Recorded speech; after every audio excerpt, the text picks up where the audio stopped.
یعنی اگر اللہ قرآن کو نازل کر دیتے کسی پہاڑ کے اوپر تو آپ دیکھتے کہ یہ کس طریقے سے پہاڑ کانپتا ہے اور کس طریقے سے پہاڑ سرسراتا ہے اور کانپتا کانپتا ٹکڑے ٹکڑے ہو جاتا ہے، لیکن فحملها الانسان، انسان نے اس کو اٹھایا۔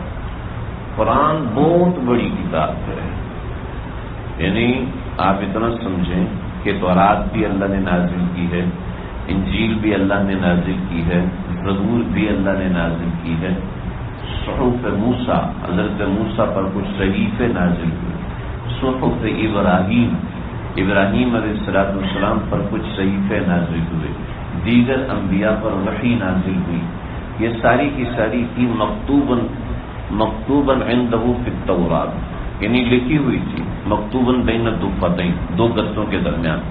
حضرت موسیٰ کو سلیٹیں لکھ کے دی گئی، پتھر کی سلیٹیں لکھ کے دی گئی، کئی انبیاء کو کئی طرح کی کتابیں لکھ کے دی گئی، لیکن قرآن ایسا ہے کہ قرآن مجید وہ کتاب ہے کہ اللہ نے خود اس کی تلاوت کی ہے۔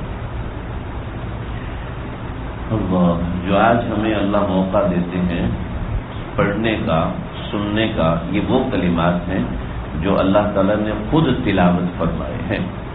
تو اتنی بڑی سعادت ملنا کہ اللہ کے پڑھے ہوئے کلمات ہم پڑھ رہے ہیں، یہ آسان چیز نہیں ہے۔ فرشتوں پہ جب قرآن نازل ہوتا تھا تو ساتوں آسمانوں پہ زلزلہ آتا تھا، حضرت انس کی روایت، بغوی میں بھی ہے، مزری میں بھی ہے، بخاری میں بھی ہے، بہت سی کتابوں میں ہے کہ جب اللہ قرآن پڑھتے تھے تو ساتوں آسمانوں پہ زلزلہ آ جاتا، اور جب ساتوں آسمانوں پہ زلزلہ آتا تو سارے کے سارے فرشتے اس کی ہیبت سے بے ہوش ہو جاتے، اور جب وہ ہوش میں آتے تو سب سے پہلے جبریل ہوش میں آتے، اللہ ان کے قلب پر قرآن کا القاء کرتے، پھر وہ پہلے آسمان پہ آتے، یعنی پہلا وہاں سے 7ویں آسمان پہ، تو فرشتے پوچھتے کہ ما قال اللہ، اللہ نے کیا فرمایا؟ تو حضرت جبریل فرماتے ما قال اللہ صدق اللہ، اللہ نے جو کہا سچ کہا ہے، ہم لوگ اس کو سننے کا تحمل نہیں رکھتے۔ قرآن ایسی چیز ہے کہ ان اللہ یرفع اقوام بہذا الکتاب، اللہ اس کتاب کے ذریعے سے اقوام کو اونچا اڑاتے ہیں، اونچائیاں دیتے ہیں۔ آپ یاد رکھیں، آپ اس چیز کو سمجھیں، ہم موٹر سائیکل کو دیکھتے ہیں تو پتہ چلتا ہے چھوٹی سواری ہے، 2 بندے بیٹھ سکتے ہیں، ایسے ہی ہم کار کو دیکھتے ہیں تو بھی 5 بندے اس پہ بیٹھ سکتے ہیں، 4 بندے اس پہ بیٹھ سکتے ہیں، ڈگی میں سامان رکھ سکتے ہیں، ایک شہر سے دوسرے شہر جا سکتے ہیں۔ ٹرک کو دیکھتے ہیں تو سمجھ میں آتا ہے کہ ایک شہر سے دوسرے شہر سامان شفٹنگ کے لیے یہ استعمال ہوتا ہے۔ ایسے ٹریکٹر کو دیکھتے ہیں تو سمجھ میں آتا ہے کہ بھئی یہ مٹی اٹھانے کے لیے اور اس طرح کی چیزیں، گندم اور فصلیں اٹھانے کے لیے استعمال ہوتا ہے، ہل چلانے کے لیے استعمال ہوتا ہے۔ ٹریکٹر کو دیکھ کے پتہ چلتا ہے کہ یہ اس چیز کے لیے بنایا گیا۔ قرآن کو دیکھ کے کیا پتہ چلتا ہے؟ قرآن کو دیکھ کے اللہ نے بتایا یہ پتہ چلتا ہے کہ یہ قوموں کو اوپر اٹھانے والی ہے اور یہ قوموں کو نیچے گرانے والی ہے۔ جو اس کو اہمیت دے گا اللہ اس کو اوپر اٹھائے گا، جو اس کو اہمیت نہیں دے گا اللہ اس کو نیچے گرا دے گا۔ اللہ تعالیٰ نے خود اپنے پیغمبر کے ذریعے سے کہلوایا ان اللہ یرفع اقوام بہذا الکتاب، اللہ قوموں کو ترقی دیتے ہیں اس کتاب کے ذریعے سے۔ اور یہ کتاب کیسے ترقی دیتی ہے؟ جب اس کتاب کا ادب کیا جائے، جب اس کتاب کو سیکھا جائے، جب اس کتاب کو سمجھا جائے۔ اللہ کی قسم اٹھا، میں بیانات میں قسم نہیں اٹھاتا، لیکن میں آپ کو قسم اٹھا کے کہتا ہوں، اگر آپ قرآن مجید کو پڑھنا شروع کریں سمجھنے کے ساتھ، پڑھنا شروع کریں سمجھنے کے ساتھ، آپ کو کوئی ایک آیت ایسی نہیں ملے گی جو آج کے زمانے سے ریلیونٹ نہ ہو۔ کوئی ایک کتاب، ایک آیت نہیں ملے گی، ہر آیت اس زمانے سے ریلیونٹ ہے، ہر آیت آج کے لیے بھی نازل ہوئی ہے، ہر آیت منہ کھول کے بتا رہی میں آج کے لیے بھی نازل ہوئی، میں تیرے لیے بھی ہوں، میں سب کے لیے ہوں۔ تو ہم نے قرآن مجید کو سیکھنا چھوڑ دیا، یہ سمجھتے ہیں صرف مولوی صاحب کے لیے، بس صرف مولوی صاحب کو ترجمہ آنا چاہیے، مجھ سمیت اب سب کو آنا چاہیے۔ یہ چاہیے کی بات نہیں، ضروری ہے، لازم ہے۔ افلا یتدبرون القرآن، قرآن مجید اللہ نے کئی موقعوں پر فرمایا افلا یتدبرون فہل من مدکر فہل من مدکر فہل من مدکر، کوئی ہے اس کو سمجھے، کوئی ہے اس کو سمجھے، کوئی ہے اس کو سمجھے. ایک ہی صورت میں 7-8 مرتبہ فرمایا فہل من مدکر فہل من کتنا اللہ نے واضح سورہ رحمان کے اندر 42 مرتبہ فبأي آلاء ربكما، کس کو جھٹلاؤ گے؟ یہ دیکھو یہ میری نشانی، کس بات کو جھٹلاؤ؟ یہ میری مدہامتان والشمس والقمر بحسبان، یہ کس کو جھٹلاؤ گے؟ اب ہمیں پتہ ہی نہیں، اللہ ہم سے پوچھ لے. دکھ کی بات ہے، بہت دکھ کی بات ہے. میں تنقید نہیں کر رہا، ہمارے نظام تعلیم میں یہ ہے ہی نہیں. ہمارے نظام میں ہمارے اسلامیات کے ٹیچر تھے میٹرک کے اندر، تو کہنے لگے میرے ساتھ بڑا لطیفہ ہوا. کہ کیا ہوا؟ تو وہ علم اسلامیات کا پیپر تھا، تو سورہ قریش اور سورہ علم تر کیف یہ دونوں آئیں. تو علم تر کیف پہلے ہے اور سورہ قریش بعد میں ہے. تو میں نے رٹا لگایا ہوا تھا، لیکن کیا ہوا کہ سورہ قریش پہلے لکھ دی، علم تر کیف بعد میں لکھ دی. تو میں نے علم تر کیف کے نیچے قریش کا ترجمہ لکھ دیا، قریش کے نیچے علم تر کیف کا ترجمہ لکھ دیا. اور بڑے خوشی سے سنا رہے کہ دیکھو میرے ساتھ کیا ہو گیا. یہ تو کسی نے بعد میں بتایا کہ وہ الٹی ہے. یعنی ہمارا ایجوکیشنل سیکٹر بھی ایسا ہے کہ جو قرآن سمجھنے کو سیریس ہی نہیں لیتا. ہم سیریس ہی نہیں لیتے کہ یہ قرآن سیکھنے کی چیز ہے. یہ صرف مولوی صاحب کے لیے ضروری نہیں، یہ صرف حافظ صاحب کے لیے ضروری نہیں ہے، بلکہ اللہ نے قرآن میں چیختے تھا اس کو سمجھو، اس کو سمجھو، اس کو سمجھو. ہمیں کچھ ایسے لوگ ہیں وہ کہتے ہیں جی پڑھنے کی ضرورت نہیں، صرف سمجھو. نہیں، پڑھنا بھی ضروری ہے، سمجھنا بھی ضروری ہے. یتلو علیہم آیاتی ویزکیہم ویعلمہم الکتاب والحکمہ، پڑھنا بھی ہے، سیکھنا بھی ہے. تو اس کے لیے تھوڑا سا اپنا وقت نکالیے. میں نہیں کہتا مولوی صاحب کے بعد بیٹھے ترجمہ پڑھنے کی کوشش کریں، کسی جہاں مشکل آئے کسی عالم دین سے سیکھنے کی کوشش کریں. بڑی مزیدار چیز ہے، اتنی لذتیں ہیں اس قرآن میں، اتنی ہدایتیں اللہ نے اس قرآن میں بھری ہوئی ہیں کہ میں ابھی اگر واقعات سنانا چاہوں شاید 2-3 گھنٹے ایسے ہی گزر جائیں گے. لیکن پھر بھی میں 1-2 چیزیں آپ کو سناؤں گا. آپ کو ایسی اوپر سے چھوڑ رہا ہے، ایسی باتیں نہیں ہیں، بڑی زبردست چیزیں ہیں. ہمارے ایک بزرگ ہیں، انجینئر تھے، فرمایا کہ ہمارے ڈپارٹمنٹ میں ایک نوجوان تھا 26 سال کا، اور بڑا خوبصورت اور کسی بریگیڈیئر کا بیٹا تھا، فیصلہ آباد میں مل ایریا تھا، اس میں سب کا نگران تھا. اور 26 سال کا نوجوان، اس زمانے میں اس کی 3.5 لاکھ روپے تنخواہ تھی. یہ 70s کی بات بتاؤ. کہنے لگے جب اس کی رشتے کی بات آئی تو ہم نے پروفائل کا بتایا کہ بھی یہ ہے، رشتہ کرنا چاہتے ہیں، کرنل صاحب کا بیٹا ہے. تو کہنے لگے کہ 1001 رشتے لکھے ہوئے آئے، پوسٹ کے ذریعے سے آئے کہ 1001 رشتے ہم نے گنے. کہنے لگے تو وہ گیا تو وہ چیزوں کو لے کے گیا اور ان میں سے کچھ سلیکٹ کیے تو اپنے والدین کے ہاں گیا. تو دیکھا کہ وہ 3 دن کی چھٹی لے کے گیا، 3 دن کے بعد آئے نہیں. بڑے پریشان ہوئے، درخط لکھ کے بھیجا، رجسٹری کیا، جواب ہی نہیں آیا. 15 دن کے بعد چھٹی ہوئی تو میں ادھر گیا. ادھر جا کے دیکھا لگا کہ جو اس کو ایسا مرض تھا کہ اس کا جسم یوں کانپ رہا ہے. اچانک ہی مجھے مرض ہوا اور میرا جسم یوں کانپ رہا ہے. یہ وہ نوجوان تھا جو کہ اللہ کے وجود کا انکار کرتا تھا. کہتے میں نہیں مانتا خدا کو. میں نے یہ ساری ایسی باتیں ہوتی ہیں. سب کچھ جو کچھ ہے نا وہ پیسہ ہے. پیسہ ہو تو انسان سب کچھ پا سکتا ہے، پیسہ نہ ہو تو انسان کچھ نہیں پا سکتا. خیر لگے ہم اس کو کیا سمجھاتے ہیں، کیونکہ ظاہر بات ہے اس کے پاس پیسہ اتنا تھا. وہ جب کسی کے پاس اللہ کی نعمتیں زیادہ آ جاتی ہیں پھر وہ کسی کو سنتا نہیں. یہ انسان کا ایک مزاج ہے، انسان کفور ہے، ناشکرا ہے. چنانچہ میں اس کے پاس گیا تو دیکھا کہ اس کو ایسا مرض تھا. کہتے بہت سے ڈاکٹروں کو دکھایا سمجھ ہی نہیں آیا. تو وہ جسم کانپ رہے، وہ پورے جسم سے پسینے نکل رہے ہیں اور جسم مستقل کانپ رہے، نہ بیٹھ سکتے ہیں نا، اور شدید تیز بخار. پورے پاکستان میں اس کا کہیں علاج نہیں. انڈیا پتہ کرا ہے کوئی علاج نہیں. ہم نے WHO کو خط لکھا کہ اس بندے کے ساتھ یہ مسئلہ ہے، اس کا کیا علاج ہے، جو ڈونیشن ہوگی ہم کریں گے، آپ اس کے علاج کے لیے بتائیں کہ کیا علاج کا سسٹم ہو سکتا ہے. تو WHO نے جواب لکھا کہ یہ آج تک مرض دنیا میں 5 بندوں کو ہوا ہے. الیگزیمیا نام کا مرض ہے، اس کی بہت سی شاخیں، ان میں سے یہ مرض ہے. کینیڈا میں ایک ڈاکٹر ہے اور وہ ڈاکٹر اس کا علاج کر چکا ہے، وہ 5 مریضوں کو ٹھیک کر چکا ہے، آپ اگر جائیں تو اس کا یہی ایڈریس ہے۔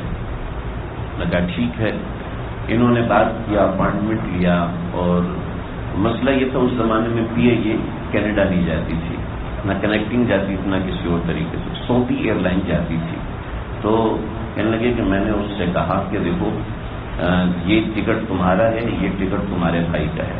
اس کے بھائی سے میں نے کہا کہ دیکھو اگر اللہ نے اس کو صحت دی نا تو واپسی پہ اس کو جدے سے عمرہ کروا کے لانا، اور تاکہ اس کعبۃ اللہ کو تو دیکھے، منکر خدا تو ہے لیکن کعبۃ اللہ کو دیکھ کے تو اس کو ہو سکتا ہے کچھ سمجھ میں آئے۔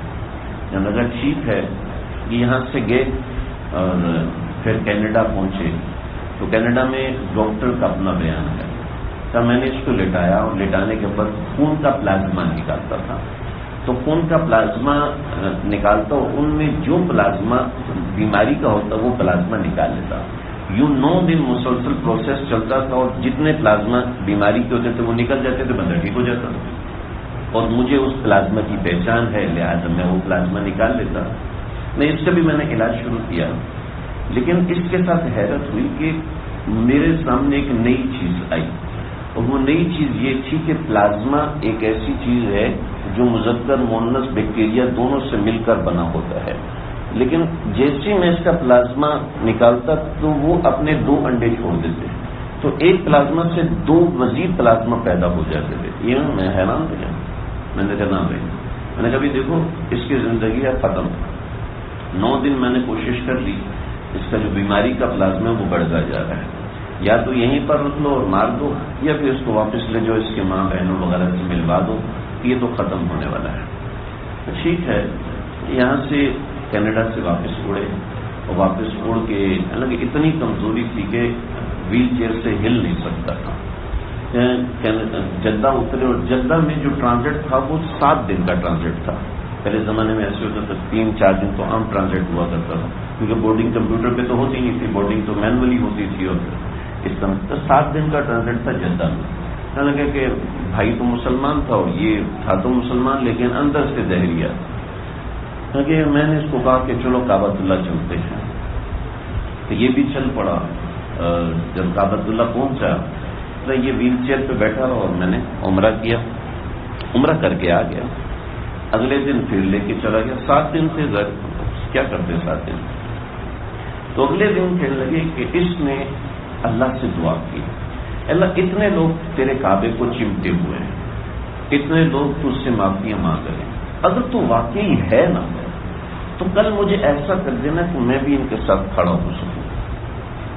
تو میں صرف یہ ایک دعا کی ہے، جو دعا کی ہے، اور واپس چلے گئے۔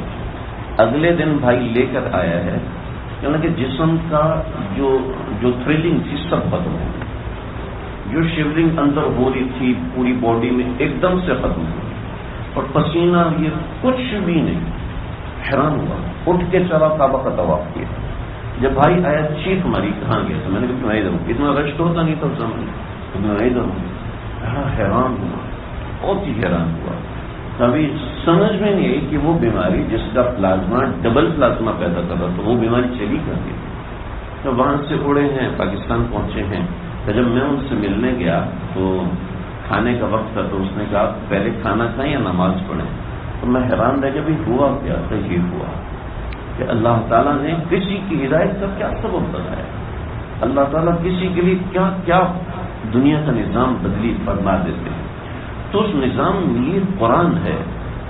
امریکہ میں ایک نوجوان تھے، اور اس کو وہاں پر جا کے کسی لڑکی سے محبت ہوگی، تو یہ محبت ایسی چیز ہے جو بندے کو پاگل کر دیتے، نہ ماں یاد رہتی، نہ باپ یاد رہتا ہے، نہ وہ باپ جس نے خدمتیں کی ہیں، نہ وہ ماں جس نے پیمپر تبدیل کیے ہیں راتوں کو جاگ جاگ کے، وہ کچھ بھی یاد نہیں رہتا۔ اگر اس سے محبت ہوگی، اور تو اس کے باپ نے کہا کہ اپنا دین چھوڑو تب تمہاری رشتے میں دوں گا، ورنہ تو نہیں، تبھی چھوڑ دیتے ہیں، ہمارے لیے کیا مسئلہ ہے۔ کہا کہ میں نے اپنا مذہب چھوڑ دیا، لیکن صرف ایک چیز رہ گئی، اور وہ یہ رہ گئی کہ میری جو بک شیلف تھا اس میں قرآن مجید تھا، جس کے اوپر سبز رنگ کا غلاف چڑھایا ہوا تھا، بس میں صرف اس کو دیکھتا تھا اور اس کے علاوہ کچھ بھی نہیں، کیونکہ زندگی ایسے گزر رہی تھی، ہمارے 2 بچے ہو گئے۔ تو ایک دن وائف نے گھر صاف کیا تو وہ جو قرآن مجید رکھا تھا اس نے ٹریش بن میں ڈال دیا۔ میں آیا تو میں نے دیکھا کہ بھئی یہاں پہ کتاب رکھی تھی، تو وہ تو آپ کبھی پڑھتے نہیں تھے، تو میں نے جو کتابیں پڑھتے نہیں تھے ان سب کو ٹریش بن میں ڈال دیا۔ تو میں بھاگا، ٹریش بن کو کھنگالا، اندر سے پھٹا ہوا قرآن مجید نکالا، تو جب قرآن مجید کو پھٹی ہوئی حالت میں دیکھا تو دل کا زلزلہ آیا، ایسے زلزلہ آیا۔ جب میں رونے لگا تو مجھے میری بیوی نے کہا یہ کیا طریقہ ہے، تم تو اس دین کو چھوڑ چکے ہو، پھر تمہیں یہ کیا معاملہ ہے، یہ کیا کر رہے ہو؟ اس نے کہا نہیں، ابھی میں تمہاری کوئی نہیں سنتا۔ کہنے لگا کہ وہ گاڑی پہ بیٹھی اپنے والدین کو میری شکایت کرنے، اور میں گاڑی پہ بیٹھا مسجد پہنچا اپنے اللہ کو اپنی شکایت کرنے۔ اللہ نے زندگی تبدیل کر دی کہ اللہ صرف قرآن کی زیارت، قرآن کو محبت سے دیکھتا تھا، اللہ نے مرتد ہونے کے بعد دوبارہ اسلام دے دی۔ ایک ہندو خاتون تھی، اس کی جب وہ چھوٹی تھی تو اس کی دوستی تھی ایک مسلمان لڑکی کے ساتھ، تو بچے آپس میں دوست ہوتے ایک دوسرے کے گھر میں جا کے کھیلنے لگتے ہیں۔ کہنے لگے جب میں گھر جانے کا وقت ہوتا تو میرا دل نہیں کرتا تھا، تو کہتے گھر جو میرا سپارہ پڑھنے کا وقت ہے، تو میں کہتی میں بھی پڑھوں گی، بھی تم ہندو ہو تم کیسے پڑھو گی، کچھ نہیں ہوتا میں بھی پڑھوں گی۔ وہ سپارہ پڑھا، پھر میں نے قاعدہ پڑھا، بغدادی قاعدہ، پھر نورانی قاعدہ، اور پھر ہجے کیے، پھر اما پارا، یوں کرتے کرتے میں نے پورا قرآن پڑھ لیا۔ جب قرآن پڑھ لیا تو اس کی محبت میرے دل میں بیٹھ گئی۔ اب میں جب بھی اپنی سہیلی کے پاس آتی تو قرآن مجید پڑھتی، مجھے بڑا مزہ آتا۔ مسلمان تو تھی نہیں، لیکن سمجھ میں نہیں آتا تھا، لیکن مزہ ہوتا تھا قرآن مجید پڑھنے کا۔ اللہ ہمیں بھی یہ مزہ اور ذائقہ عطا فرما دے۔ تو جب اس کی شادی کا وقت ہوا تو کہنے لگی کہ میں کیا کروں، مجھے سمجھ میں نہیں آتا کہ کس طریقے سے میں قرآن لے کے جاؤں گی، کیونکہ جس سے میری شادی ہو رہی ہے وہ تو کٹر ہندو ہے، اور ایسا ہندو ہے جو مسلمانوں کے نام سے بھی چڑھتا ہے۔ کچھ ایسے ہندو ہوتے ہیں مسلمانوں کے نام سے بھی چڑھتا ہے، تو میں کس طریقے سے قرآن لے کے جاؤں گی؟ اس نے کہا ہم انتظام کر لیتے ہیں تمہارا۔ انہوں نے قرآن بڑی خوبصورت پیکنگ میں پیک کیا اور ہدیہ لے کر آئی ان کے والدہ کے پاس۔ کبھی ہم نے یہ بڑی محنت سے پیک کیا ہے، ہم چاہتے ہیں کہ جب اپنے سسرال جائیں نا تو وہیں پر جا کے اس پیکٹ کو کھولے۔ تو ماں نے کہا ٹھیک ہے، اتنے سارے ہدیے ان میں ایک یہ بھی چلا گیا۔ تو وہاں پہنچا تو میں روزانہ قرآن پڑھتی تھی، جب شوہر دفتر چلے جاتے تو پورا دن قرآن پڑھتی تھی، جب وہ واپس آتے تو چھپا کے رکھ دیتی تھی، شوہر کو نہیں پتہ چلا، تاکہ میں اس فکر میں تھی کہ اب جو میری اولاد ہونے والی ہے اس کے دین کا کیا بنے گا، مجھے سمجھ میں نہیں آ رہی تھی۔ تو ایک دن میرے شوہر آئے اور بیمار تھے، بڑے بیمار، ہم ایسے ہاسپٹل چلے گئے تو ڈاکٹر نے کہا یہ سمٹمس تو عام نہیں ہیں، یہ تو خاص قسم کے سمٹمس ہیں۔ جب چیک کیا تو پتہ چلا بلڈ کینسر ہے، اور بلڈ کینسر اس حد تک چلا جا چکا ہے جس حد میں جا کے کوئی بھی کیمو نہیں ہو سکتی، کسی بھی طرح کا علاج نہیں ہو سکتا۔ تو ڈاکٹر نے کہا کہ جو خواہش ہے پوری کرنی ہے کر لو، آپ کے پاس 29 دن سے لے کے 1 مہینہ، یعنی 29 اور 30 دن سے زیادہ وقت نہیں آپ کے پاس۔ اس کی بیوی نے کہا کہ سرتاج بات ایک بتاؤں آپ کو، اور وہ بات یہ ہے کہ میں آپ کے اوپر ایک ورد پڑھوں گی، اور مجھے یقین ہے کہ اس ورد سے آپ ٹھیک ہو جاؤ گے۔ سارے ڈاکٹر آزما لیے، اب مجھے یقین ہے آپ ٹھیک ہو جاؤ گے، لیکن میری ایک شرط ہے کہ جب میں ورد پڑھوں گی تو آپ کو اس کے بعد جو میں مانگوں گی دینا پڑے گا۔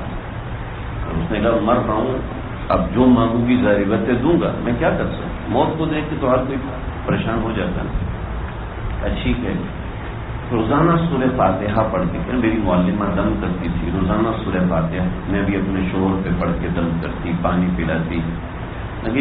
جب کریٹیکل کنڈیشن میں ڈاکٹر نے کہا چیک کرانا ہے وغیرہ وغیرہ، تو وہاں پہنچے تو ڈاکٹر نے کہا بھی آپ کے اندر تو کینسر کا مرض جیسے تھا ہی نہیں، تو ایسے ختم ہو گیا جیسے کبھی موجود ہی نہیں تھا۔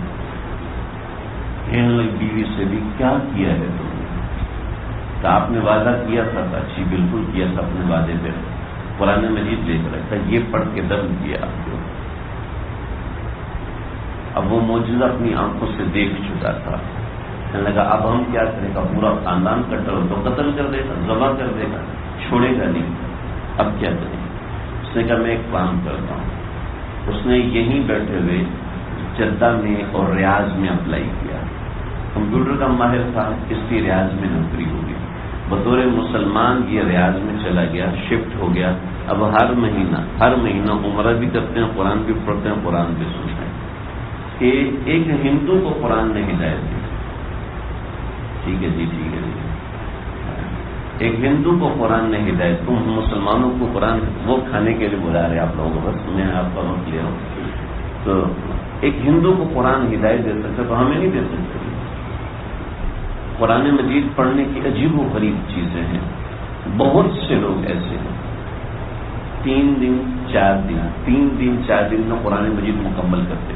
ایک واقعہ سناتا ہوں, آپ کے کھانے کا انتظار ہو رہا ہے, میں واقعہ سنا کے ختم. میرے پاس ایک نوجوان آئے, اس کی عمر تھی 23 سال, 23 ایئرس. 23 سال اس کی عمر تھی, اور وہ ہمارے مدرسے کے 4تھے درجے کا طالب علم تھا. کہنے لگا کہ میں آپ صلی اللہ علیہ وسلم کی 36 مرتبہ زیارت کر چکا ہوں. 36 مرتبہ زیارت کر چکا ہوں. کیسے زیارت کرتے ہو؟ کبھی میں آپ صلی اللہ علیہ وسلم کی ٹانگیں دبا رہا ہوں, کبھی میں آپ علیہ السلام کا سر دبا رہا ہوں. وہی کرتے کیا ہو, گر بتاؤ. کہنے لگا گر یہ ہے کہ ہر ہفتے ایک قرآن پڑھتا ہوں اور آپ صلی اللہ علیہ وسلم کو ہدیہ کر دیتا ہوں. بس یہی گر میرے پاس. کہ آج کے زمانے میں ایسے لوگ ہیں جو روزانہ ایک قرآن ختم کرتے ہیں, 3 دن میں ایک قرآن ختم کرتے ہیں. میرے اپنے جاننے والے کئی ہیں جو ہفتے میں ایک قرآن پڑھا, ہفتے میں ایک قرآن لازمی ختم کرتے ہیں. پھر قرآن بھی ایسے لوگوں کی ہدایت کا ذریعہ بنتا ہے, ہدایت کا سبب بنتا ہے. تو دوستو اپنا تعلق قرآن سے بنائیں. آج یہ ختم قرآن کا موقع ہے. اللہ سے مانگ کے جائیں کہ اللہ ہمیں قرآن سے تعلق رکھنے والا, قرآن سے تعلق بنانے والا بنائے. وآخر دعوانا الحمدللہ رب العالمین. سنت دعا کر لیجیے. بسم اللہ الرحمن الرحیم. الحمدللہ رب العالمین والصلاة والسلام علی سید الانبیاء والمرسلین نبینا محمد وآلہ وصحبہ اجمعین. اللہ ہمارے اس قرآن کے ختم کو قبول فرما لیجیے. اے اللہ قرآن کے اس ختم کو قبول فرما لیجیے. جو اس کی سماعت میں کلی طور پر شریک رہے یا جزوی طور پر شریک رہے, اے اللہ سب کے سننے کو, سب کے کھڑے ہونے کو, تیرے حضور بیٹھ جانے کو قبول فرما لیجیے. اس میں جو کمیاں ہوئیں, جو کوتاہیاں ہوئیں, اپنے فضل سے, اپنے کرم سے ان کو معاف فرما دیجیے. اے اللہ کمیوں کو, کوتاہیوں کو اپنے فضل سے, کرم سے معاف فرما دیجیے. اے اللہ اپنی رحمت کو ہماری طرف متوجہ فرما دیجیے. اپنے کرم کو, اپنے رحمت کو اے اللہ ہماری طرف متوجہ فرما دیجیے. ختم قرآن کا موقع ہے. رمضان کے مہینے میں ہم سے جو کمیاں ہوئیں, جو کوتاہیاں ہوئیں, اے اللہ سب کو معاف فرما دیجیے. اے اللہ سراسر کمیاں ہوئی ہیں, اے اللہ سراسر کوتاہیاں ہوئی ہیں, اللہ معاف فرما دیجیے. اللہ معاف فرما دیجیے. تیرے قرآن کی ناقدری ہے, اللہ ہمیں معاف فرما دیجیے. آپ نے فرمایا ہے کہ قرآن کو اللہ جسم عطا فرمائیں گے, قیامت کی دن 2 آنکھیں عطا فرمائیں گے.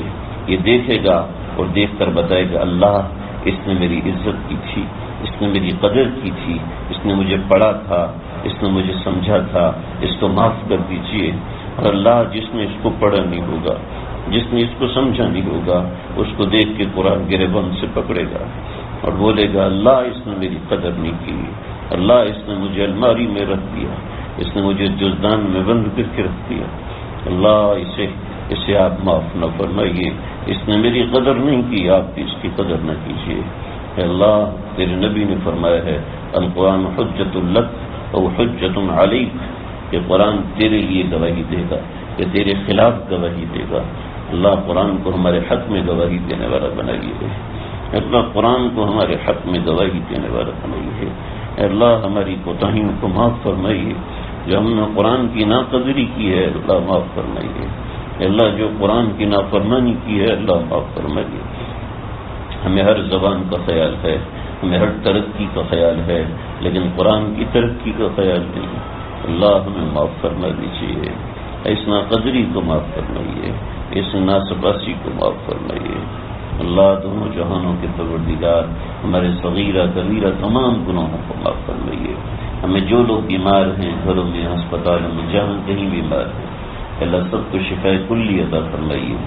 ختم قرآن کی برکت سے اللہ ہماری سوسائٹی میں جتنی پریشانیاں ہیں، جتنی تکلیفیں ہیں، سوسائٹی کے افراد کو جتنی پریشانیاں ہیں، جتنی تکلیفیں ہیں، کوئی گھروں میں بیمار ہیں، کوئی ہسپتالوں میں بیمار ہیں، اللہ سب کو صحت کلی عطا فرمائیے۔ ہمارے جتنے عزیز و اقارب دنیا سے جا چکے، اللہ جتنے عزیز و اقارب دنیا سے جا چکے، اے اللہ سب کی مغفرت عظیم فرمائیے۔ آج ختم قرآن کی برکت سے اے اللہ یہ جو قرآن پڑھا گیا، اے اللہ اس کا ثواب ہم سب کو ایصال کرتے ہیں، اے اللہ اس کو قبول فرما کر ان کے حق میں مقبول فرما دیجیے۔ اے اللہ ان کو جنت فردوس کا اعلی مقام عطا فرمائیے، جہنم کے دروازے ان کے لیے بند کر دیجیے۔ اے اللہ اپنی رحمت کو ان کی طرف متوجہ فرما دیجیے، اے اللہ اپنی رضا کو ان کی طرف متوجہ فرما دیجیے، کامیابی و کامرانی کو ان کی طرف متوجہ فرمائیے۔ اے پروردگار اس ختم قرآن کی برکت سے ہماری مغفرت کا بھی اعلان فرما دیجیے، ہماری مغفرت کا بھی اعلان فرمائیے۔ آپ کے نبی نے فرمایا ہے جو اس رمضان کے مہینے میں مغفرت نہ کروا سکے وہ برباد ہو جائے، وہ برباد ہو جائے۔ اللہ اس قرآن کی برکت سے ہماری مغفرت فرمائیے۔ اللہ اس قرآن سننے سنانے کی برکت سے اللہ جو بیماری گزری ہے کسی بھی وجہ سے قرآن سن نہیں پائے، اللہ ان کی مغفرت بھی فرما دیجیے۔ اللہ جو ناقدری ہوئی ہے اس کو معاف فرمائیے۔ اللہ اس قرآن کی برکت سے ہمارے ملک کو امن و امان کا گہوارہ بنائیے۔ اللہ یہ جہاں اس ملک میں جتنی کرپشن اور جتنی بےایمانی اور جتنا لوٹ کھسوٹ کا بازار گرم ہے، اللہ اس قرآن کی برکت سے دور فرمائیے۔ اے اللہ دنیا شب مشاہدہ کر رہی ہے، دنیا میں سب سے زیادہ قرآن پاکستان میں پڑھا جاتا ہے، سب سے زیادہ قرآن پاکستان ہندوستان میں پڑھا جاتا ہے۔ اللہ اس قرآن کی برکتوں کو ظاہر فرمائیے، اللہ اس کی برکتوں کو ظاہر فرمائیے، اللہ اس کی برکتوں کو ظاہر فرمائیے۔ ہمارے اوپر جو آپ کی نافرمانیوں کی وجہ سے ایک مصیبتوں کا سیلاب اور طوفان ہے، ایک کرپشن کا سیلاب اور طوفان ہے، ایک تباہی ہماری طرف متوجہ ہے، ایک میلی نظر اپنوں کی، ایک میلی نظر غیروں کی ہماری طرف متوجہ ہے، اللہ آپ ہماری مدد فرما دیجیے، اللہ آپ ہماری حفاظت فرمائیے، اس ملک کی حفاظت فرمائیے، ہر طبقے کی حفاظت فرمائیے، اساتذہ کی، اسکولوں کی، کالجوں کی، تاجروں کی، اے اللہ وکلاء کی، پولیس والوں کی، اے اللہ ججوں کی، اس ملک کی حفاظت کرنے پہ جو مامور حضرات ہیں ان کی، فوج کی، سپاہیوں کی، پولیس کی، تاجر طبقے کی، عام عوام الناس کی، اے اللہ ہر فرد کی حفاظت فرمائیے، اللہ ہر فرد کی حفاظت فرمائیے۔ اس ملک کا باسی جہاں کہیں بھی موجود ہے، اللہ آپ اس کی حفاظت فرمائیے۔ دنیا کے جس خطے میں موجود ہے اب اس قرآن کی برکت سے حفاظت فرمائیے، مساجد کی حفاظت فرمائیے، مدارس کی حفاظت فرمائیے، دینی خدام کی حفاظت فرمائیے۔